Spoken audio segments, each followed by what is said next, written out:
আম পাড়ার পদ্ধতি দেখো, অত উঁচুতে কিভাবে আম পাড়বে? বাদ বাকি আম তো সব নিচে পড়ে ভেঙে যাবে না, ফেটে যাবে।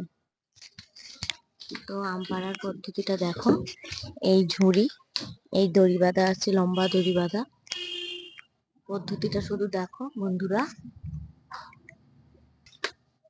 এই যে ঝুড়ি উঠছে উপরে,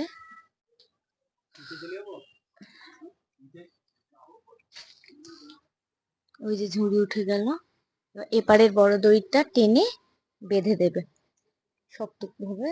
ওই যে ঝুড়ি ওখানে সুবিধা, ঝুড়ি আটকে দিল, দিয়ে গাছের ডালের সাথে একটা গিট দিয়ে বাদ বাকি দড়িটা এইদিকে দিয়ে দেবে, এইদিকে টেনে বেঁধে দিতে হবে। দিয়ে তারপর লগা দিয়ে দিয়ে আমগুলো পারবে।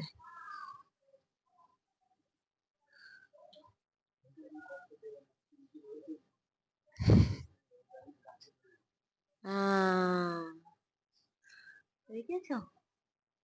এবার লগা দিয়ে দিয়ে আমগুলো পারবে।